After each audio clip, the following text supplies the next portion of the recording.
Alone in a loud country. Have you ever been surrounded by people, noise, cars, voices, and still felt like you were completely invisible? Not ignored. Not hated. Just not seen. That was me on my first months in the United States.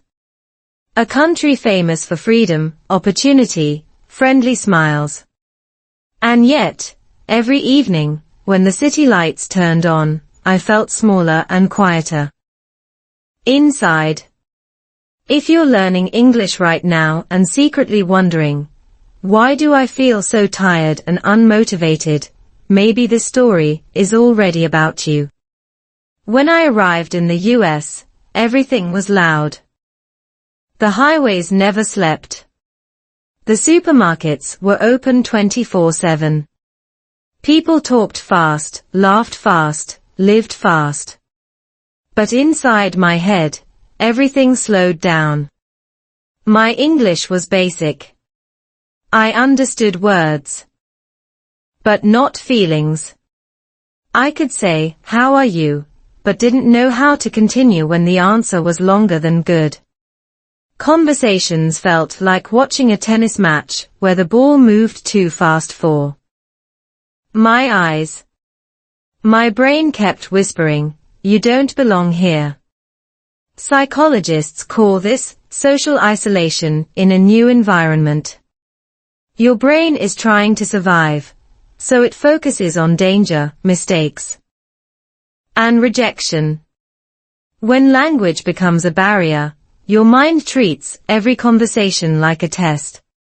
Fail too many tests, and motivation drops. That's why many people quit learning English after moving abroad. Not because they are lazy, but because their nervous system is exhausted. I remember one specific evening. I was sitting on a bus, surrounded by strangers. Two teenagers behind me were joking loudly. A couple in front of me argued softly. An old man smiled at the driver. English filled the air, but none of it landed in my heart. I understood maybe 60% of the words, but almost 0% of the connection.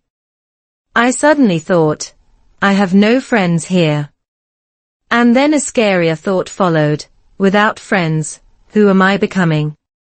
In Vietnam, or anywhere you grow up, language is effortless. You joke without thinking. You complain without translating. In the US, every sentence cost energy. Even saying something simple like, "Excuse me," required courage. Studies in applied linguistics show that adult learners often confuse language difficulty with personal failure. You don't think, English is hard. You think, I'm bad. That quiet thought is dangerous.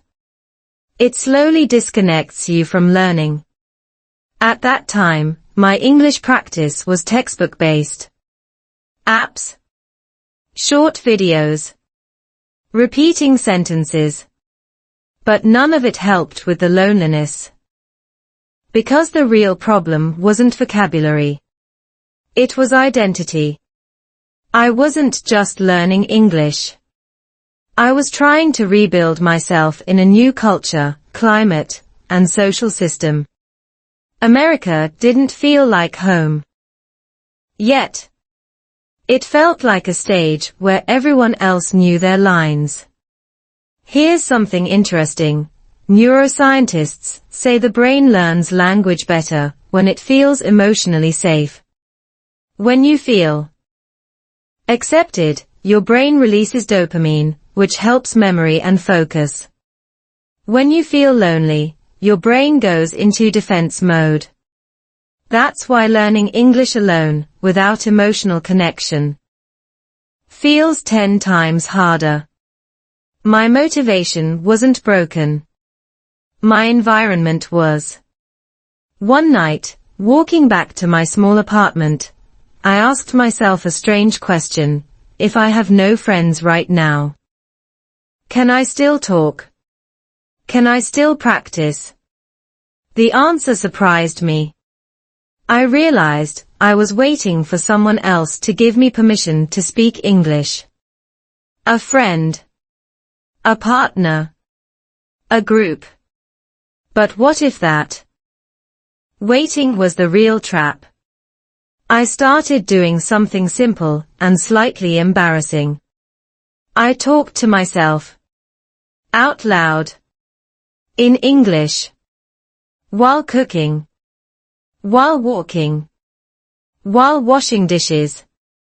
Simple sentences. Slow sentences. Today was hard. I felt lonely. But I am still here. This wasn't about pronunciation. It was about presence.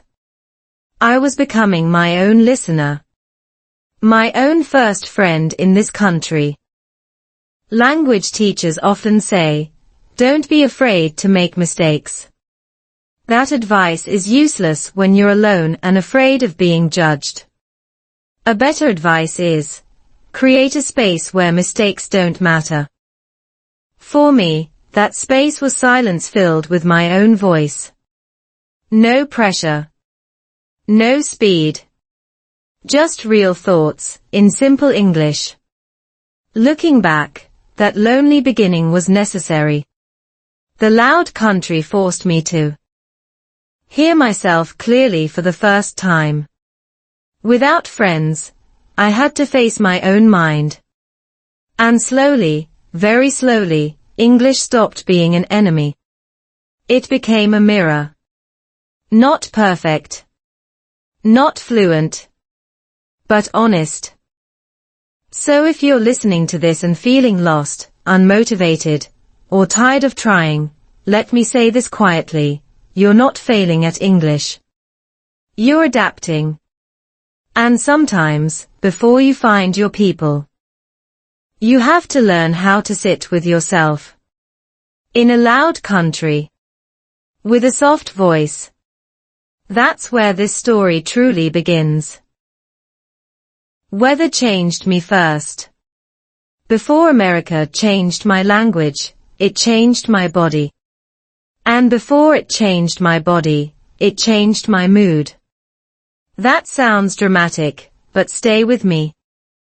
Weather is not just background. It's a silent teacher. And in my case, it was the first thing that taught me how different life in the US really was. I arrived in a state where winter felt endless. The sky stayed gray for days, sometimes weeks. Snow looked beautiful in photos, but in real life it slowed everything down. Walking became careful. Driving became stressful. Even breathing felt heavier. Back home, weather moved around me. Here, it pressed on me. Researchers in environmental psychology say climate strongly affects motivation and emotional regulation. Cold, low sunlight, and long indoor hours can increase feelings of isolation. I didn't know the science then. I just knew I felt quieter inside. In warmer regions of the US, people live outside.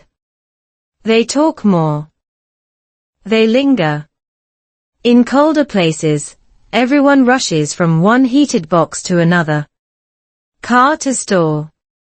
Store to home. Home to bed. Less small talk. Less accidental connection. As someone learning English, those small accidental moments matter. A short chat in an elevator. A joke in line. Weather erased many of those chances for me. I noticed my English practice changing with the seasons. On bright days, I felt brave enough to speak. On dark days, I stayed silent. This wasn't laziness. It was biology. The brain uses more energy when the environment feels hostile. Language learning, especially speaking, is already energy expensive. Add harsh weather, and your brain says, let's conserve. One morning, snow covered everything.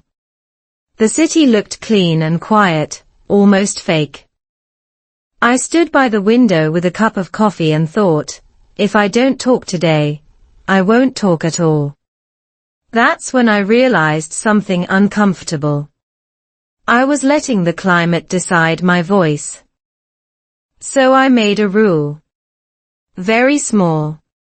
Very human. No matter the weather, I would describe it in English. Slowly. Honestly. It's cold today. The sky is heavy. I miss the sun. These weren't sentences from a textbook. They were emotional weather reports. Linguists say emotional relevance increases retention. My brain remembered these words because they were attached to feelings. America has many climates, but one culture, productivity. Rain or shine, you're expected to show up. Smile. Perform. For a non-native speaker, that pressure doubles. You're not just cold. You're cold in a second. Language.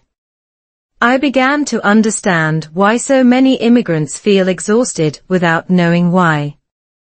It's not just work. It's adaptation on every level. Here's a strange thing I noticed. When the weather was extreme, people were actually kinder. A nod in the snow. A short, stay warm. These micro-interactions were simple English moments. Short. Clear. Kind. They taught me something important. Communication doesn't need complexity. It needs timing. The weather created moments where language became softer. I started using weather as my daily English topic. When I had nothing else to say, I had the sky. It's too hot. The air feels dry. The wind is loud. Simple sentences, repeated across days, slowly built confidence. Teachers call this low-stakes repetition. No pressure to be interesting. Just accurate. Climate also changed my listening. In quiet snowy streets, I heard English more clearly. The rhythm. The pauses. In loud summer crowds, I focused on key words. My brain adapted. Neuroscience shows that the brain becomes better at filtering sound when exposed consistently. Weather controlled the soundscape, and the soundscape trained my ear. Emotionally, weather forced me inward. Without friends yet, without long conversations, I spent time observing how Americans dressed for the cold, how they complained politely about heat, how weather became safe. Small talk. I copied that. Crazy weather, right? It worked. Weather became my bridge. There's also something humbling about nature. When the storm is strong, everyone is equal. Native speaker or not, we all struggle with ice, heat, rain. That equality calmed me. I wasn't the weak one. We were all adjusting. That mindset shift matters. Motivation grows when shame disappears. If you're learning English and your energy changes with the weather, that's normal. Your brain is responding to its environment. Don't fight it. Use it. Describe it. Talk about it. Let climate give you vocabulary, emotion, and rhythm. You don't need perfect grammar to say, "Today feels heavy." But saying it might save your motivation. Looking back, weather taught me patience. Seasons change. So does confidence. Some days you speak easily. Some days you freeze. Both are part of the process. Before I found friends, before love, before family, the climate shaped my English. It slowed me down. And slowing down was exactly what I needed. Because when you learn to speak in the cold, you're preparing yourself to speak anywhere. Culture shock is quiet. Culture shock doesn't arrive like a thunderstorm. It doesn't knock on your door or announce itself. It sneaks in quietly, like dust, settling on your thoughts. When you're too busy surviving to notice. One day you wake up in the US, and nothing is wrong. And that's the problem. Nothing is wrong, but nothing feels right either. In movies, culture shock looks dramatic. Crying. Anger. Obvious confusion. In real life, it's much quieter. It's the pause before you answer a simple question. It's laughing half a second too late. It's wondering if how are you is real or just noise. Your brain starts living in observation mode instead of participation mode. In American culture, independence is celebrated early. People move out young. Solve problems alone. Respect personal space. For someone who grew up in a more connected, collective environment, this feels cold. Not rude. Just distant. And distance is dangerous when you're learning a language. Language grows through closeness. I noticed it at work first. Meetings were efficient. Direct. Short. People didn't explain feelings. They explained results. When someone disagreed, they smiled and moved on. No drama. No long discussions. My brain struggled to keep up, not with English, but with intention. I understood the words, but not the meaning behind the silence. Anthropologists call this low-context culture. Americans often say exactly what they mean, but they don't say everything they feel. If you're used to reading tone, pauses, shared history, this feels empty. Your brain keeps searching for hidden messages that aren't there. That search costs energy. And when energy is low, motivation to practice English disappears. I started blaming myself. My English isn't good enough. But then I realized something important. Even fluent immigrants feel this confusion. Culture shock isn't a language problem. It's a pattern problem. Your brain learned one social operating system. Now it's running another without instructions. One small example stayed with me. A coworker said, "We should get coffee sometime." I smiled, excited. Weeks passed. Nothing happened. In my old cultural logic, that sentence meant intention. In American logic, it often means politeness. Not a plan. That gap hurt more than a grammar mistake. Psychology explains this as expectation mismatch. When reality doesn't match your internal script, your brain feels unsafe. It pulls back. You speak less. You listen more. Silence feels safer than misunderstanding. Many English learners mistake this silence for progress. I'm listening. But deep down, it's avoidance. Culture shock also affected my pronunciation. I spoke softer, shorter sentences, less emotion. I was subconsciously copying the emotional distance around me. Linguists note that language learners often mirror not just sounds, but social behaviors. I wasn't just learning English. I was learning how much of myself to show. Here's the quiet danger: when culture shock is invisible, you don't address it. You just feel tired, bored, unmotivated. You open an English app and feel nothing. No curiosity. No joy. That's not failure. That's emotional overload. One evening, I sat alone and replayed conversations in my head. Not to fix grammar, but to understand tone. Why did that joke work? Why did that silence feel awkward? This reflection became my real English practice. Not repeating sentences, but decoding culture.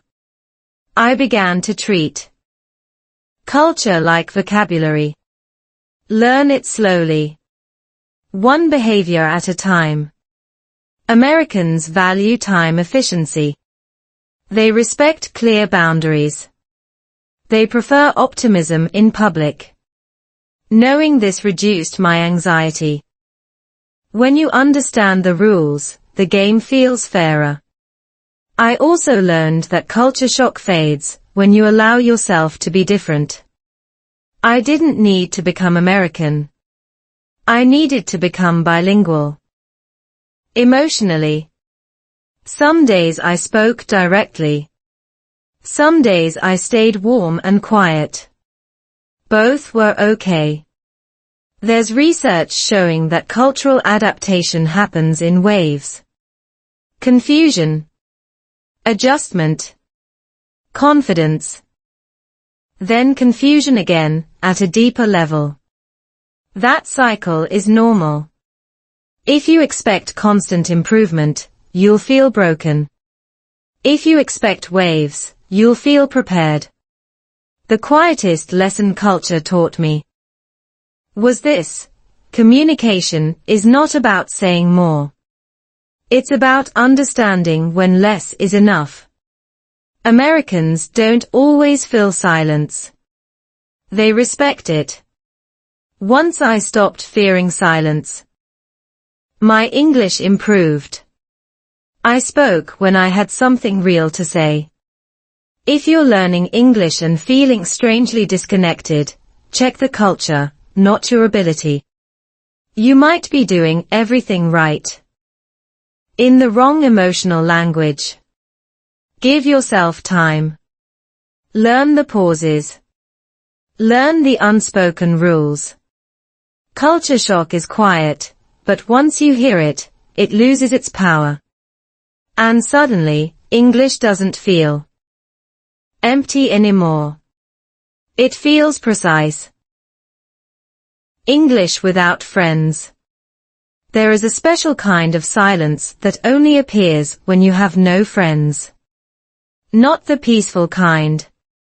The kind that echoes. You wake up, go through your day, hear English everywhere, and yet no one actually speaks with you. English becomes a wall of sound instead of a bridge. And slowly, you start asking a painful question: how do you practice a language that was designed for connection, when you have no one to connect with? At this stage, my English technically improved. I knew more words. I understood more sentences. But emotionally, I felt stuck. Language learning without friends feels like exercising only one muscle. You get stronger in theory, weaker in confidence.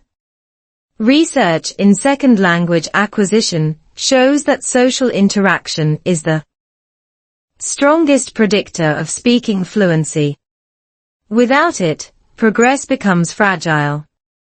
One bad day can erase weeks of motivation. I remember finishing work and realizing there was no one to text. No one to say, "Today was weird," or "You won't believe what happened." In your native language, those moments are automatic. In a foreign language, they require trust. Without friends, I didn't trust my English enough to let it carry my emotions. So I did what many learners do. I hid behind preparation. More apps. More videos. More silent listening. It felt productive. But it wasn't alive. My brain was collecting English-like objects, not using it like a tool. Cognitive scientists explain this difference clearly. Passive input builds recognition, but active output builds identity. Without output, English never became mine. There's also shame in practicing alone. Saying sentences out loud feels silly when no one is there to hear them. Your brain asks, "What's the point?" This is where many people quit. Not loudly. Quietly. They stop speaking first. Then listening. Then caring. One evening, after another silent day, I sat on the floor and admitted something uncomfortable. I wasn't afraid of English. I was afraid of sounding lonely in English. Speaking would make my isolation real. Silence let me pretend I was fine. Psychologists call this avoidance coping. When something hurts, we avoid the behavior that exposes the pain. In my case, speaking English exposed the truth. I had no friends. But avoiding speech didn't protect me. It trapped me. So I changed the goal. I stopped trying to practice English. I started trying to exist in English. Very small existence. Narrating my actions. I'm cooking rice. I forgot the keys. This day feels long. These sentences weren't impressive, but they were honest. And honesty lowers anxiety.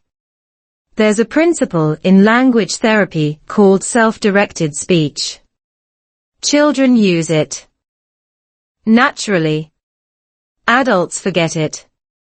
Talking to yourself organizes thought, regulates emotion, and strengthens language pathways. I wasn't being strange.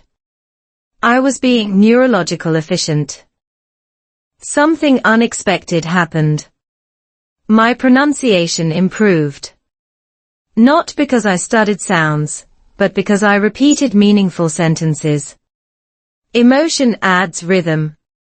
Rhythm improves clarity. My English stopped sounding robotic. It sounded human, even if it was quiet.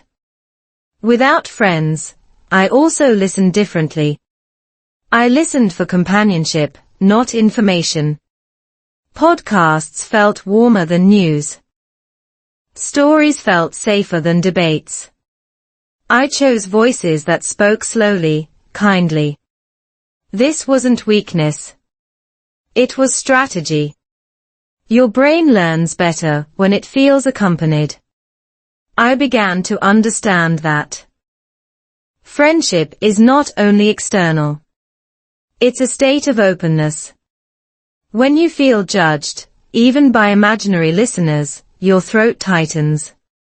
When you feel accepted, even by yourself, your voice relaxes. That relaxation matters more than grammar. There's a study showing that learners who practice speaking alone with emotional content perform better later in social situations. Why? Because they've already linked language with identity. They're not just producing sounds. They're expressing self. I tested this one day at a store. The cashier asked a simple question. Normally, I would answer with one word. That day, I added one sentence. My voice shook, but it came out. The world didn't end. That tiny success mattered more than an hour of silent study. Friends eventually came later in my life. But before that, English without friends taught me something crucial. If you wait for the perfect social situation to start speaking, you'll wait forever. Language is not unlocked by permission. It's unlocked by presence. So if you're learning English alone right now, feeling disconnected, hear this gently, you're not behind. You're building the foundation most people skip. The ability to sit with yourself, speak honestly, and stay. When friends arrive, your English will already know how to breathe. Because before English connects you to others, it must connect you to yourself. Talking to myself. If someone had told me years ago that talking to myself would save my English, I would have laughed and looked around to make sure no one heard that advice. In many cultures, talking to yourself means something is wrong. In reality, it often means something is finally working. By the time I reached this phase, the silence had become familiar. No friends yet. No deep conversations. Just me, my thoughts, and English floating around without a place to land. That's when I noticed something strange. My mind was already speaking English, quietly. Not full sentences. Fragments. Images. Feelings with English labels. I just wasn't letting them out. Cognitive psychology has a term for this, inner speech. Your brain uses it to plan, regulate emotions, and solve problems. When you're learning a new language, inner speech starts earlier than spoken fluency. The tragedy is that most learners ignore it. I decided to listen. I began by answering my own questions. How was today? Pause. It was long. Why? Because I felt alone. These were not practice drills. They were emotional check-ins. The slower I spoke, the clearer my thoughts became. Speed stopped mattering. Meaning did. At first, my voice sounded awkward, like it didn't belong to me. That's normal. Neurologists explain that speaking a second language activates different brain regions. It literally feels unfamiliar. But repetition creates ownership. After a few weeks, English started sounding less like a costume and more like a second skin. I also noticed something unexpected. When I spoke to myself, I was kinder. I didn't interrupt. I didn't judge grammar. I waited. That patience never existed when I imagined other people listening. Talking to myself created a judgment-free environment. That's rare and powerful. There's research showing that self-compassion increases learning persistence. When you're gentle with yourself, you try more. I wasn't trying to impress anyone. I was just staying present. My motivation came back quietly, without excitement, without pressure. I turned daily routines into conversations. While walking, the street is busy today. While cooking, this smells better than yesterday. While feeling tired, I need rest, not perfection. These sentences weren't complex, but they were alive. Language thrives on life, not difficulty. Some days, I argued with myself in English. Softly. You should speak more. I'm scared. That's okay. This may sound strange, but therapists use this technique to regulate anxiety. Giving fear a voice reduces its power. Doing it in English reduced my fear of English itself. Pronunciation improved again, but not because I focused on it. My mouth relaxed. Stress affects muscles. When anxiety drops, articulation improves naturally. Many learners chase pronunciation drills, ignoring the emotional tension blocking their speech. I removed the block instead. Another benefit appeared: listening comprehension. When you speak slowly and clearly to yourself, you train your ear. Your brain aligns sound with intention. Later, when others spoke, I recognized patterns faster. My listening wasn't sharper. It was calmer. I also started recording short voice notes. Not to share. Just to hear myself. At first, I hated it. Everyone does. But after a while, I noticed progress. More flow. Less hesitation. Not fluent, but real. That mattered. Linguists emphasize output hypothesis. You don't truly learn language until you try to produce it. Talking to yourself is the safest form of output. No social risk. No embarrassment. Maximum honesty. It's the rehearsal space before the stage. There's a myth that language must be social to be effective. Social interaction is important, yes. But internal dialogue builds the emotional backbone. Without it, social speech collapses under pressure. I was building strength. Quietly. One afternoon, I caught myself thinking in English without effort. Not translating. Just thinking. That moment felt small, but it was huge. It meant English had entered my identity. Not just my schedule. If you're learning English and feel weird talking to yourself, good. Weird means new neural pathways forming. That discomfort is growth, not failure. You're not crazy. You're training. Talking to myself taught me how to be my own friend before asking anyone else to be. It gave me a voice when no one was listening. And once you know how to speak without an audience, speaking in front of people becomes less terrifying. Because confidence doesn't come from being heard. It comes from daring to speak anyway. Love found me slowly. Love didn't appear in my life like a movie scene. No dramatic eye contact. No perfect English sentences. It arrived quietly, almost accidentally. The way real things usually do. And when it came, it didn't fix my English overnight.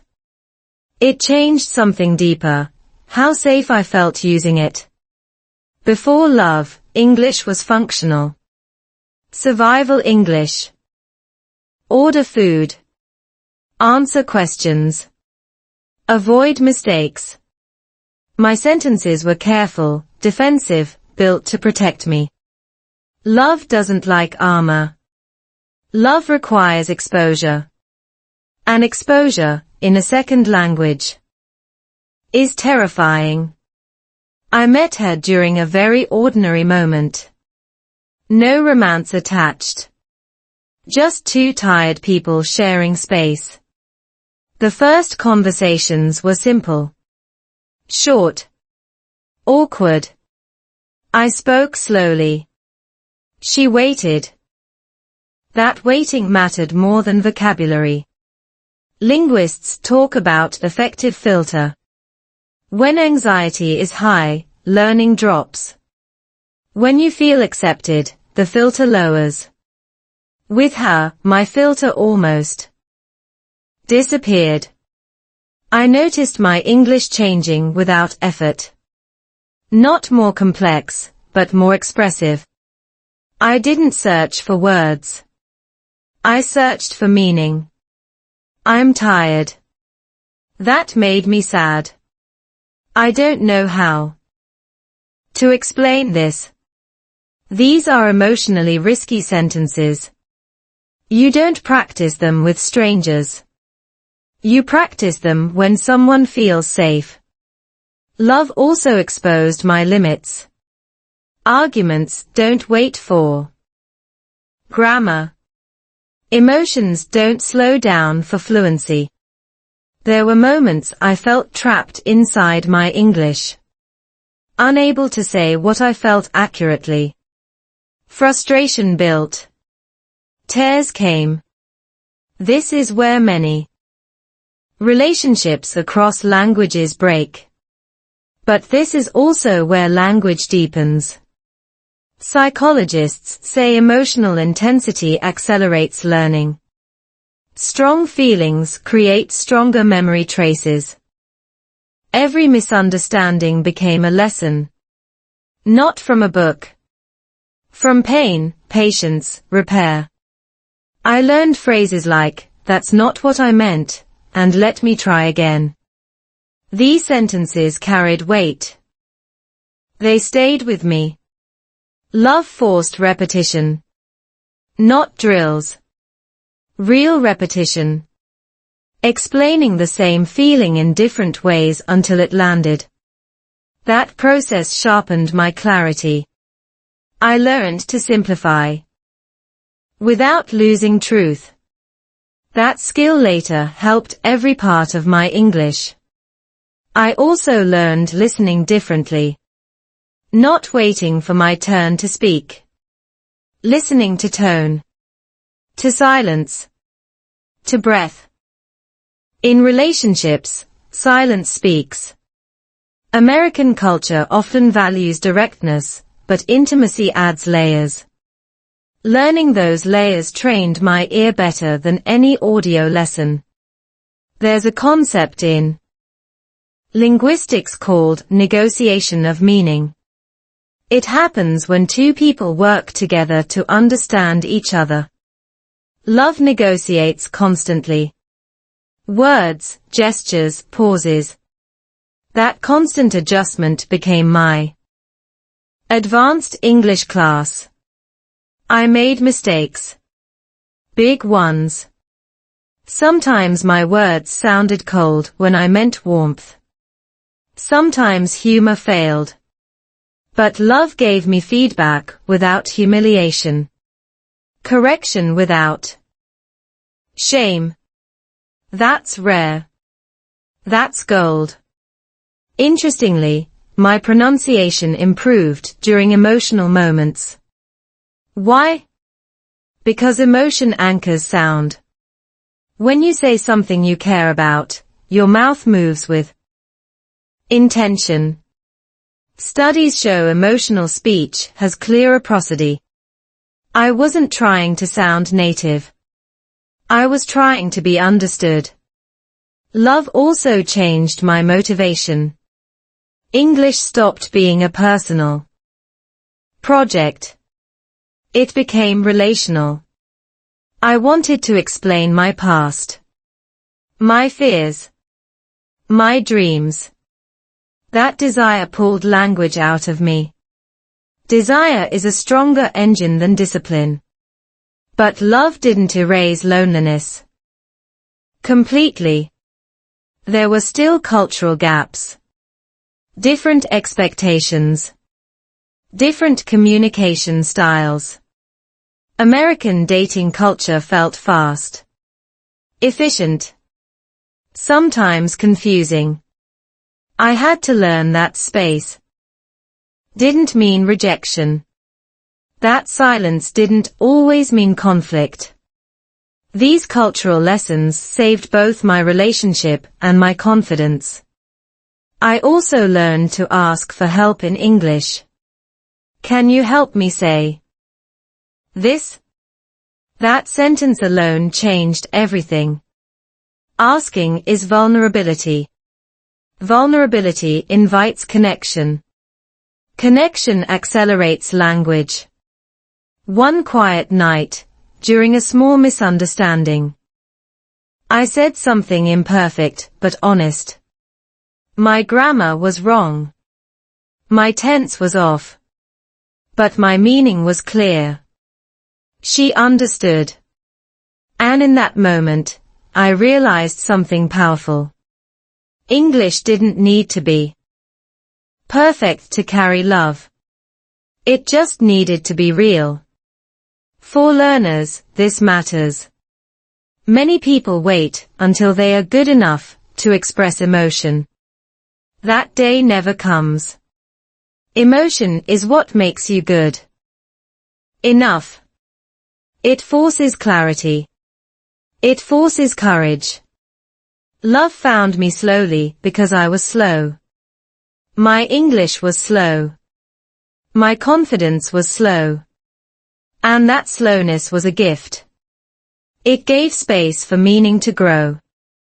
No rushing. No performing. If you're learning English and dreaming of connection, don't wait for fluency.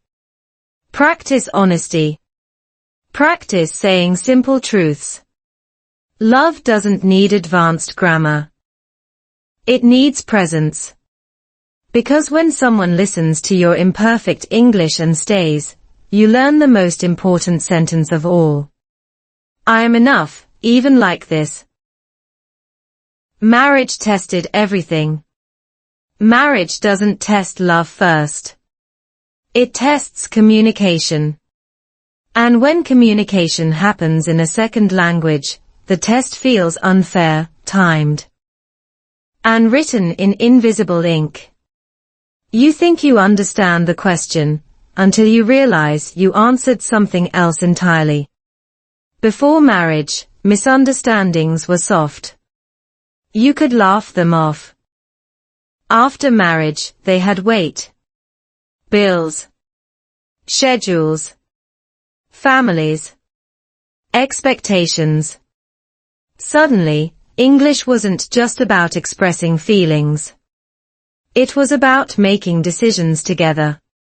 And decisions don't like ambiguity. I noticed it immediately. Small discussions turned tense faster than before. Not because of anger, but because of precision. In marriage, I think, and I feel matter. In English, those words carry different levels of commitment. I sometimes used the wrong one and created confusion without knowing why. Psychologists say long-term relationships require shared meaning. You don't just speak the same language, you interpret reality together. That's hard when one person grew up decoding tone and context, and the other grew up valuing clarity and directness. American communication culture often prefers clear statements over emotional guessing. That clashed with my instinct to soften everything. Arguments exposed my weakest English moments. When emotions rise, your brain reverts to its strongest language, your first one. I felt thoughts racing in my native tongue while English lagged behind. That gap was painful. I wanted to explain myself fully, but my words arrived late and incomplete. This created a dangerous pattern. I went quiet. Silence felt safer than saying the wrong thing. But silence in marriage is loud. It sounds like distance. My partner felt shut out. I felt misunderstood. Neither of us was wrong. We were translating different emotional systems. Marriage counselors talk about repair attempts. Small actions or phrases that reduce conflict. I had to learn these in English. Simple things like, that came out wrong, or I'm not attacking you. These sentences became lifelines. Short. Clear. Repeated often. Repetition matters, because stress reduces comprehension. There's neuroscience behind this. During conflict, the brain's threat system activates. Language processing becomes harder. That's why simple English works better than complex explanations. I stopped trying to sound smart. I tried to sound safe. One breakthrough moment came when I admitted something honestly. I need more time to think in English. Saying that changed everything. It reframed pauses not as avoidance, but as processing. My partner waited. Waiting created space. Space created better language. Marriage also forced me to listen more carefully. Not just to words, but to patterns. When did tension rise? When did it soften? Over time, I noticed that arguments often weren't about the topic. They were about expectations shaped by culture. Money. Independence. Family roles. In American culture, many couples separate responsibilities clearly. In mine, roles blended. Neither was wrong. They were just different. Understanding this reduced blame. Cultural awareness is emotional armor. When you know where reactions come from, you stop taking everything personally. That mental shift freed energy for language. Less defense. More curiosity. There's research showing bilingual couples develop unique communication styles. They mix clarity with empathy. Directness with patience. I was slowly becoming bilingual in conflict.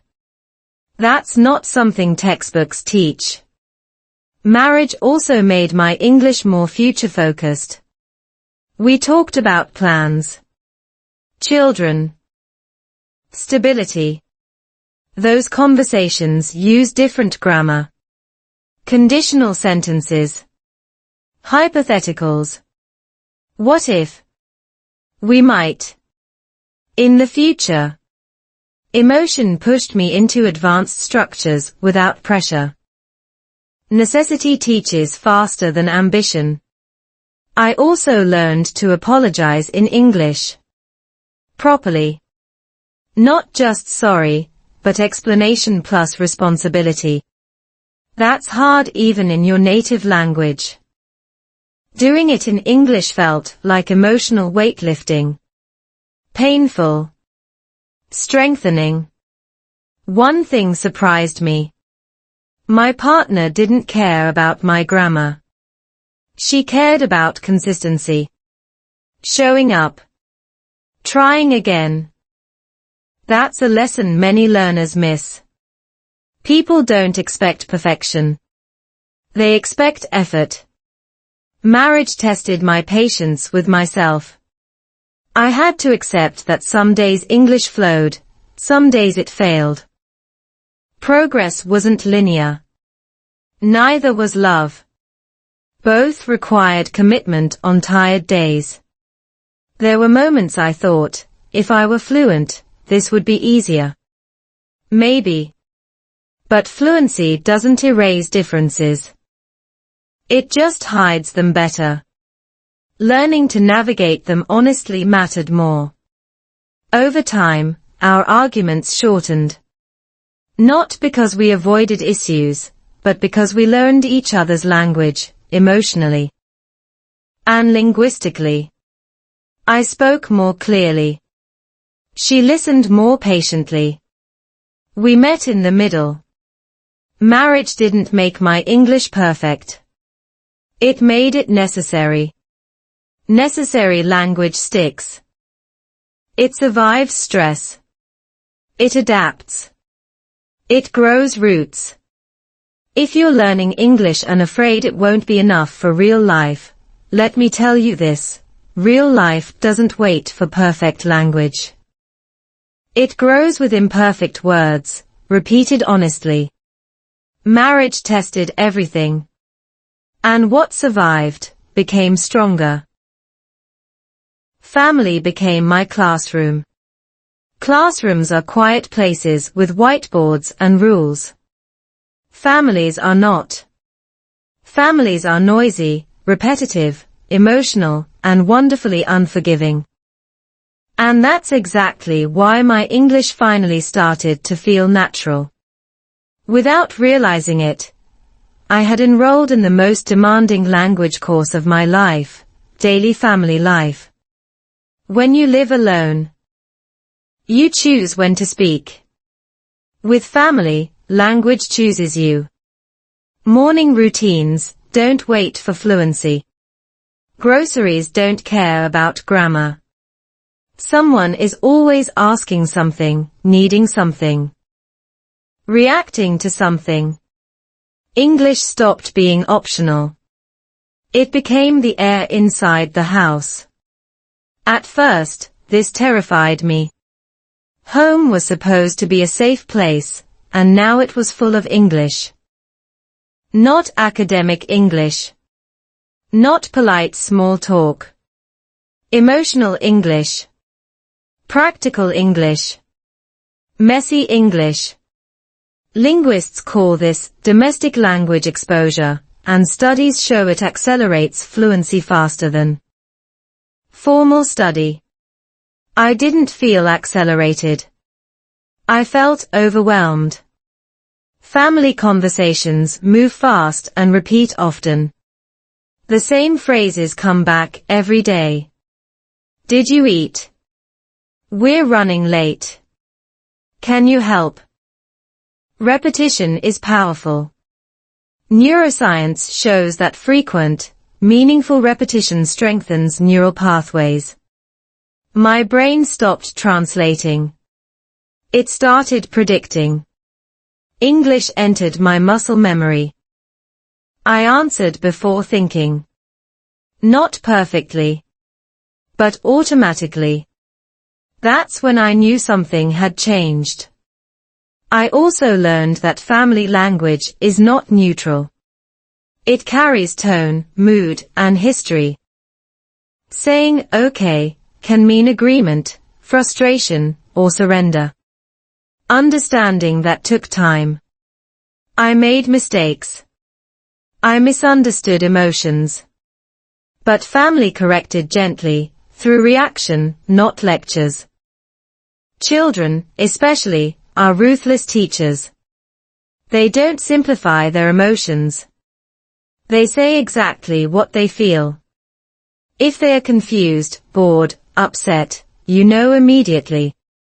Explaining things to them forced me to slow down.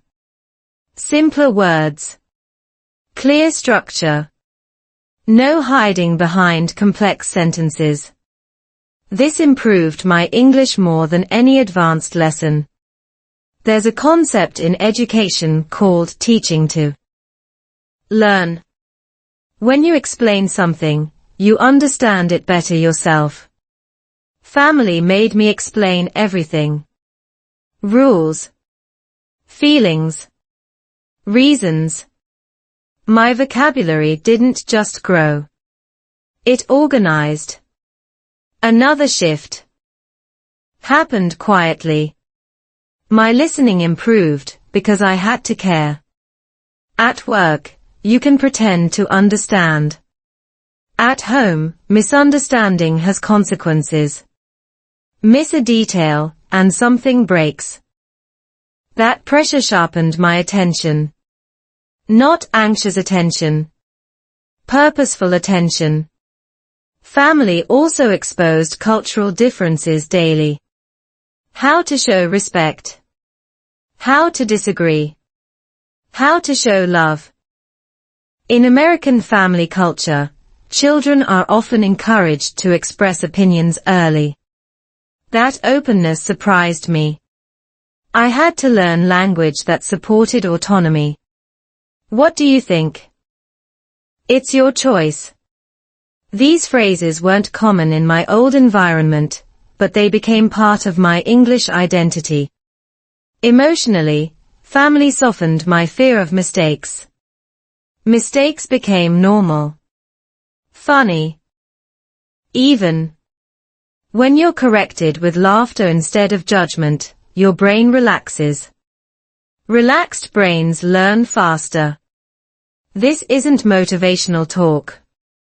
It's biology. I also noticed my accent mattered less at home. Clarity mattered more.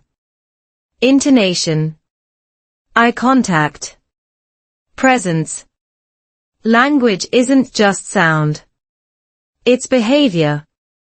Family taught me how Americans use voice to show care, not just information. One unexpected lesson was patience. Family conversations repeat problems. Same questions. Same misunderstandings. That repetition trained my emotional endurance. Language learning is not about quick wins. It's about staying. I stopped measuring progress by vocabulary size. I measured it by ease. How tired did speaking make me? How often did I avoid conversation? Slowly, the answers changed. English became less exhausting. Less heavy. There's research showing that language learned in emotionally rich environments is retained longer. Family is emotionally rich, whether you want it to be or not. Every argument, joke, routine, and apology left a trace in my English. I also learned silence has meaning in family life. Not every pause needs filling. Not every thought needs speaking. This balanced my earlier tendency to over-explain in English. Knowing when not to speak is also fluency. One night, after a long day, someone said something small and ordinary. I replied without thinking, using a phrase that wasn't in any textbook. It just fit. That moment felt bigger than any exam score. It meant English had found a home inside me. If you're learning English and dreaming of fluency, look beyond classrooms. Look at life. Look at routines. Look at relationships. Language grows where it's needed, not where it's scheduled. Family didn't make my English perfect. It made it alive. And living language doesn't freeze when you're tired. It adapts. It carries meaning even when grammar fails. My classroom had no desks. Just voices, patience, and everyday life. Raising kids in two cultures. Raising children in two cultures feels like translating life in real time. There is no pause button. No dictionary thick enough. Every day, you are asked to explain the world in words simple enough for a child, but accurate enough to be true. And when that world is America, spoken in English, the pressure quietly reshapes you. Before having kids, my English served me. After kids, my English served them. That shift changed everything. Language stopped being personal. It became protective. Educational. Emotional. Suddenly, the words I chose could shape how a child understood safety, kindness, and identity. Children ask why. Constantly. Why is the sky like that? Why can't I do this? Why do people talk like that? Answering in a second language forces honesty. You can't hide behind complex explanations. You have to understand before you explain. Cognitive scientists say simplifying language requires deeper understanding. Parenting turned me into a better thinker. In American culture, children are encouraged to speak up early. Express feelings. Negotiate. That means more conversation, more emotion. More English. I had to learn language for boundaries and empathy at the same time. I understand how you feel.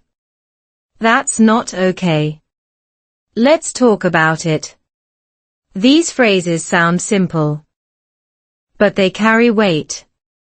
Emotion regulation is learned through language. When children don't yet have words for feelings, adults lend them words. Doing this in English trained my emotional vocabulary. I learned words like frustrated, disappointed, overwhelmed. Not from a list, but from real moments when a child needed understanding. There's research showing that parents who narrate emotions help children develop stronger self-control. I was narrating in English. Slowly. Repeatedly. My English grew with my child's emotional awareness. Language and love evolved together. Raising kids also exposed cultural contrasts daily. Discipline styles. School expectations. Independence. In American schools, children are encouraged to ask questions and challenge ideas. Respectfully. Supporting that required specific language. You can disagree, but be kind. That sentence became part of my daily speech. Listening skills improved sharply. Children don't speak like adults. They mix logic, imagination, and emotion. To understand them, you listen with your whole body. That deep listening carried into other areas of my life. My comprehension improved not because English got easier, but because my attention got better. Another unexpected change. My pronunciation slowed down. On purpose. When speaking to kids, clarity matters more than speed. Slower speech improved my articulation and confidence. Many teachers recommend slowing down, but parenting enforced it. Repetition became natural. Natural repetition is powerful. Bedtime stories became my favorite practice. Reading aloud in English, slowly, with emotion, trained rhythm and intonation. Linguists note that reading aloud improves fluency even in adults. I wasn't performing. I was sharing. That emotional context locked language into memory. Mistakes happened daily. Kids corrected me without mercy. But without judgment. Correction felt normal. This normalized imperfection. Language learning thrives when mistakes lose emotional charge. Parenting also forced consistency. You can't switch languages mid-boundary. You need clarity. That consistency strengthened my sentence structures. I repeated phrases until they became automatic. Automatic language frees mental space.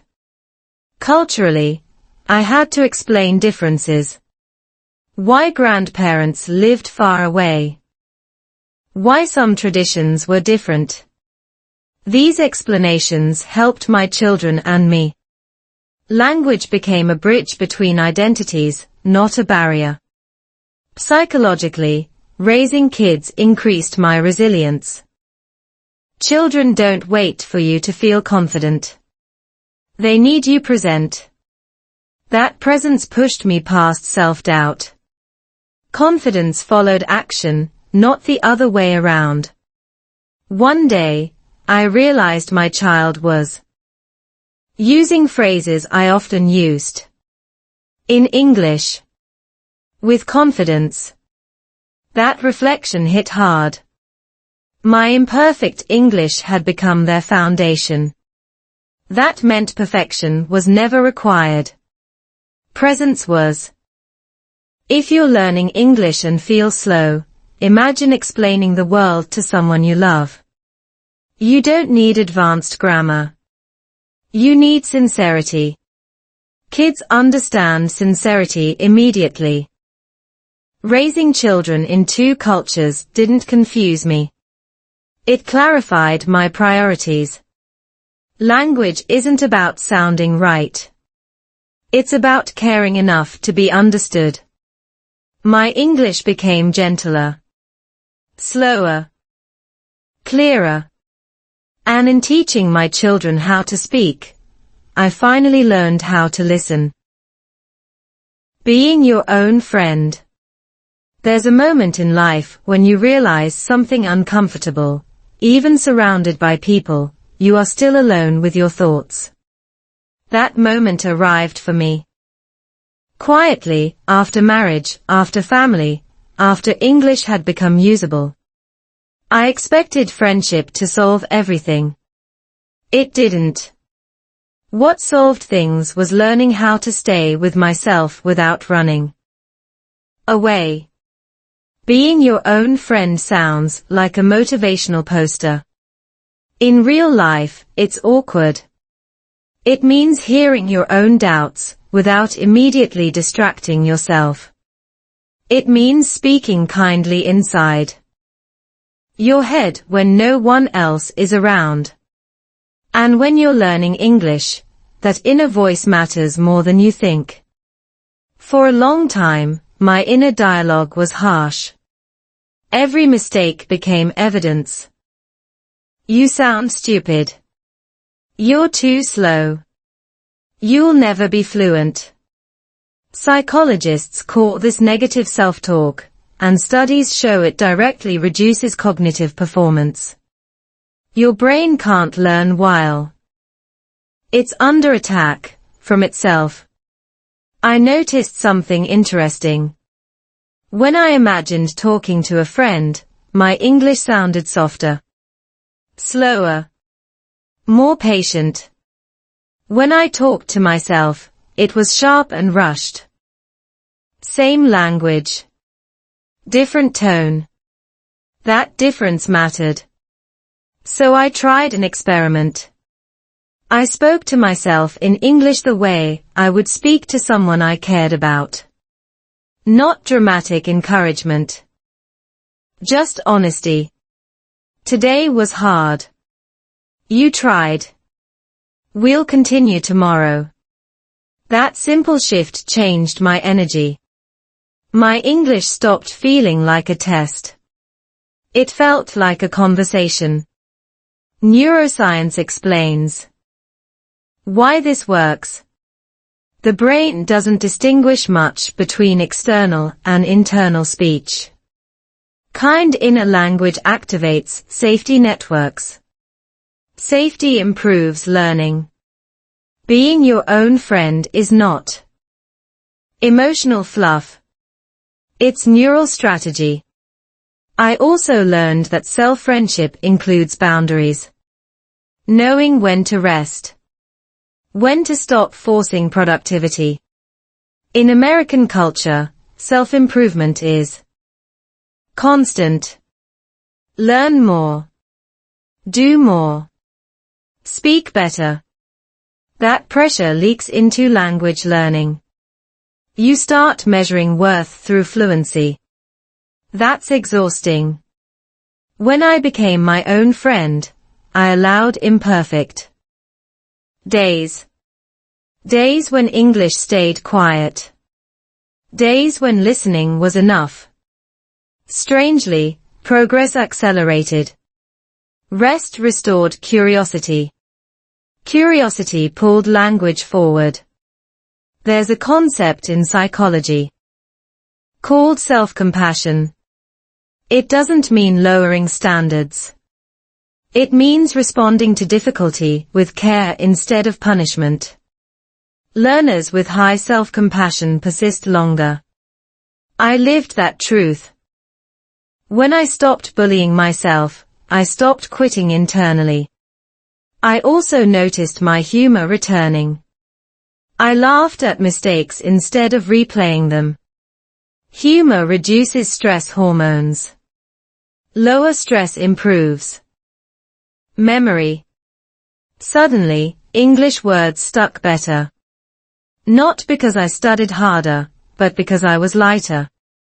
Being your own friend also means choosing environments wisely. Voices you listen to.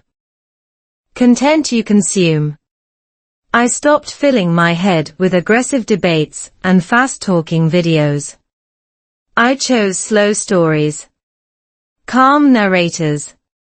Voices that felt like company. Language entered gently. One unexpected benefit was confidence in silence. Friends don't need constant talking. Silence can be comfortable. Once I learned that with myself, social silence stopped terrifying me. I didn't rush to fill gaps. I waited. That waiting improved my responses. Linguistically, my sentences became clearer. Not longer. Clearer. When you respect yourself, you don't over-explain to justify existence. You speak with intention. That intention carries through grammar mistakes. I also practiced self-check-ins. What do I actually want to say before speaking? This reduced filler words. Reduced anxiety. Communication became purposeful. Studies show intentional speech improves perceived fluency more than speed. There were still lonely moments. Being your own friend doesn't erase the need for others. It stabilizes you while you wait. It keeps you grounded when relationships are distant or imperfect. That stability is rare and powerful. I remember walking alone one evening, thinking in English without effort. Not rehearsing. Not correcting. Just being. That moment felt like friendship. Quiet understanding. No pressure to perform. If you're learning English and feeling lost, ask yourself this gently. How do you speak to yourself when no one is listening? That voice is your longest conversation. Make it kind. Make it patient. Make it yours. Because before English connects you to friends, partners, colleagues, it connects you to your own mind. And if that connection is hostile, no amount of vocabulary will save your motivation. Being your own friend didn't make me fluent overnight. It made me consistent. Consistency beats intensity every time. You don't need to impress yourself. You just need to stay. English healed my mind. At some point, I stopped asking whether my English was improving and started noticing something else. My mind felt calmer. Not happier all the time. Not magically confident. Just steadier. And that's when I realized English had quietly shifted roles. It was no longer just a skill. It had become a tool for healing.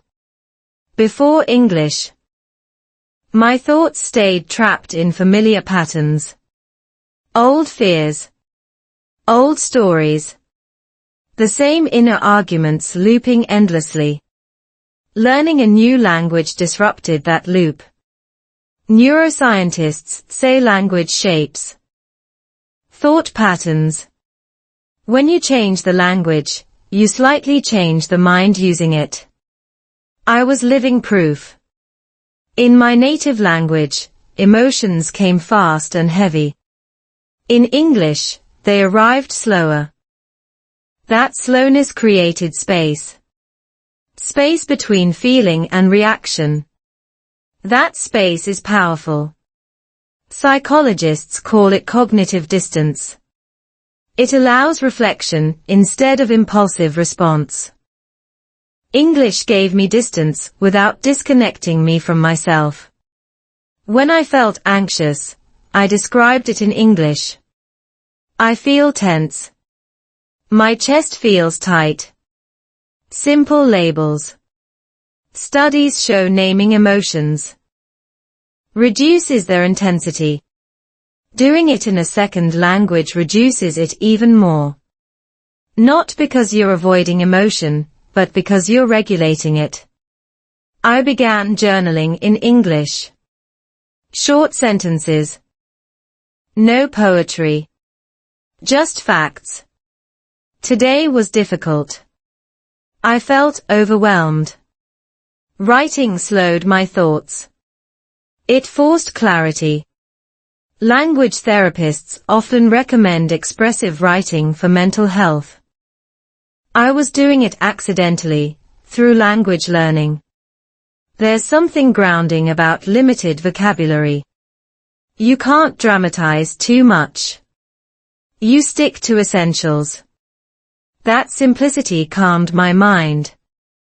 English stripped my thoughts down to what mattered. Fear became manageable. Problems became specific. Listening to slow English stories also helped. Not for comprehension.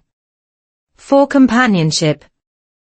Hearing calm voices trained my nervous system. Repetition builds safety. Safety builds openness. Openness improves learning. The cycle fed itself. I noticed my inner critic losing strength. It still spoke, but quieter. English didn't carry the same emotional baggage as my first language. Insults sounded less sharp. Doubts felt less personal. This emotional buffering is well documented in bilingual psychology. Using a second language can reduce emotional reactivity. My sleep improved. Not because English fixed my life, but because my mind had a place to unload thoughts. I talked to myself before bed. Slowly. Tomorrow can wait. That phrase in English felt lighter than in my native tongue. I also learned to forgive myself in English.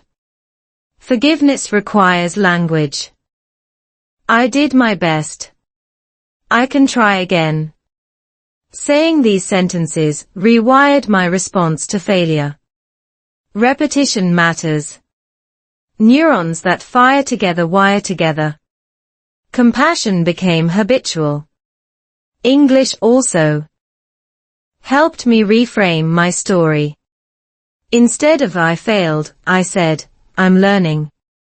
Instead of I'm stuck, I said, I'm in progress. These phrases may sound simple, but framing changes perception. Cognitive behavioral therapy uses similar techniques. Language alters belief. Interestingly, my listening comprehension deepened as my anxiety dropped. When you're anxious, you listen to defend yourself. When you're calm, you listen to understand. English stopped feeling threatening. It felt neutral. Neutral is good for learning. There were days when I spoke very little. That was okay. Healing isn't loud. Progress isn't always visible. The absence of panic was progress. I also noticed my empathy growing.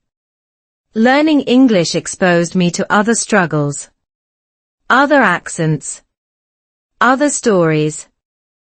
That perspective softened my judgments. When you struggle publicly, you become gentler privately. One evening, after a long day, I realized I hadn't corrected my English in my head for hours. I was just thinking. Living. That silence felt healing. Not empty. Peaceful. If you're learning English and feeling mentally exhausted, consider this. Maybe your mind isn't resisting learning. Maybe it's asking for gentler language. Slower pace. Fewer expectations. Healing and learning are not separate paths. They often walk together. English didn't erase my problems. It gave me tools to face them without drowning.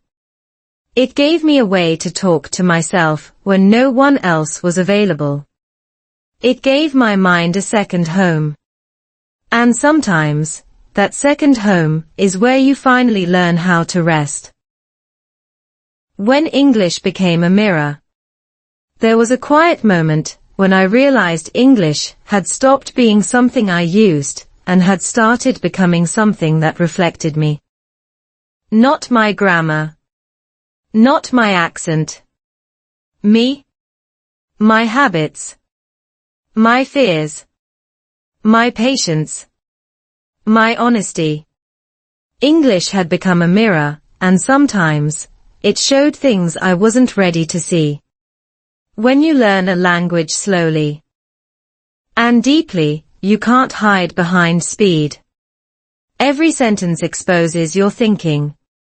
Every pause reveals hesitation. I began to notice patterns. I avoided certain topics in English. I struggled to talk about boundaries. I used soft words when I meant strong ones. That wasn't an English problem. That was a me problem. Language mirrors personality. Assertive people sound assertive in any language. Uncertain people hedge, even with perfect grammar. As my English improved, my excuses disappeared. I couldn't blame mistakes for confusion anymore. The mirror got clearer. I noticed how often I said, I think maybe, or I'm not sure but, these phrases felt safe. Polite. Non-threatening. But they also reflected how rarely I trusted my own opinions. English didn't cause that. It revealed it. Once you see something, you can't unsee it. So I experimented. I practiced clearer sentences. I believe this. I disagree. It felt uncomfortable. Not linguistically, emotionally. My heart beat faster. That reaction taught me something important. Growth isn't about vocabulary. It's about courage. English also mirrored my patience. On days I was calm, learning felt smooth. On days I was tense, every word annoyed me. Same material. Different mindset. The mirror showed me how much my inner state shaped my learning experience. I started listening to myself more carefully. Not just what I said, but how I said it. Rushed speech meant anxiety. Over-explaining meant insecurity. Silence sometimes meant confidence, sometimes avoidance. Language became diagnostic. Teachers often say, your English sounds more natural now. What they really mean is, you sound more like yourself. Natural language isn't about perfection. It's about alignment between thought and expression. When those align, the mirror stops distorting.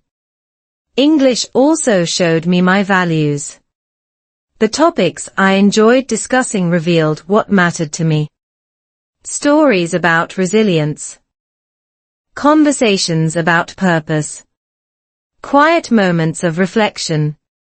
I didn't enjoy flashy debates. I enjoyed meaning. That realization shaped how I chose content, teachers, even friends.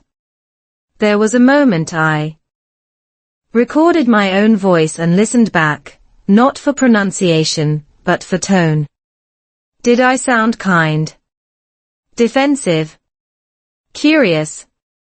That exercise was uncomfortable but powerful.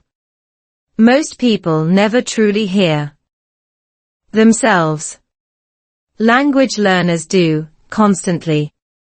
The mirror didn't always flatter me. Sometimes it showed avoidance. Sometimes fear of being misunderstood.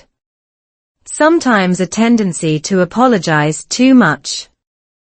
But mirrors aren't enemies. They're tools. As I accepted what I saw, something shifted. I stopped trying to sound confident and started practicing being clear. Confidence followed naturally. English didn't give me confidence. It reflected it when it appeared.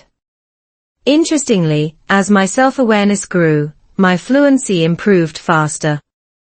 Less mental noise. Less self-judgment. More presence. Presence is the hidden ingredient in communication. Native speakers have it naturally. Learners must cultivate it. I also noticed how English mirrored my compassion. When I was kind to myself, I was patient with mistakes. When I was harsh internally, errors felt humiliating. Same mistakes. Different interpretation. The mirror showed me how I treated myself when no one else was watching. One day, I made a mistake in public English. I smiled and continued. No panic. No apology spiral.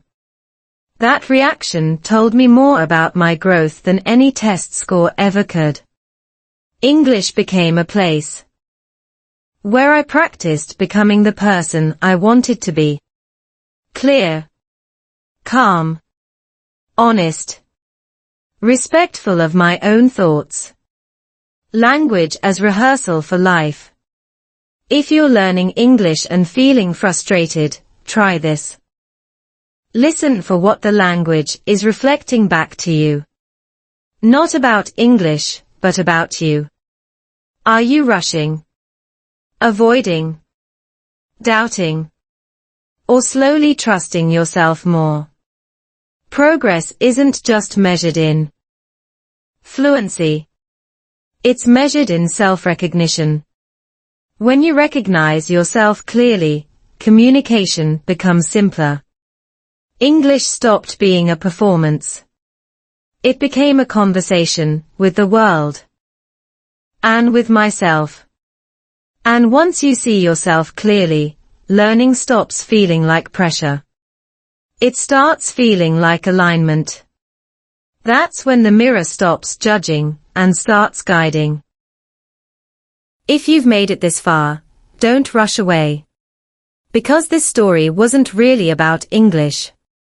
It was about what happens inside you when you stay long enough, listen carefully enough, and stop treating language as a test you must pass.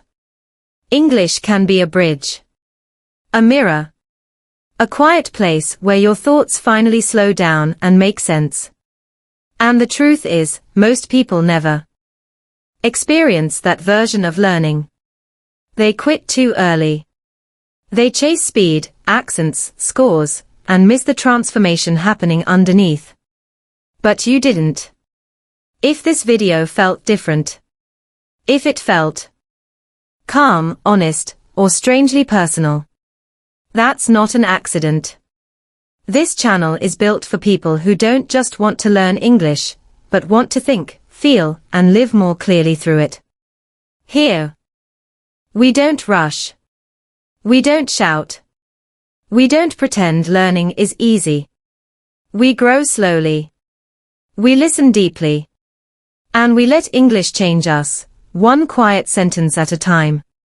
Subscribe to the channel if you want English stories that heal, not stress. Like the video if you felt understood, even for a moment. Comment below, when did English start to feel personal for you? And most importantly, don't stop here. The next video goes even deeper. A story most learners never hear. But once you do, you'll never study English the same way again. Stay curious. Stay gentle with yourself. And I'll see you in the next story.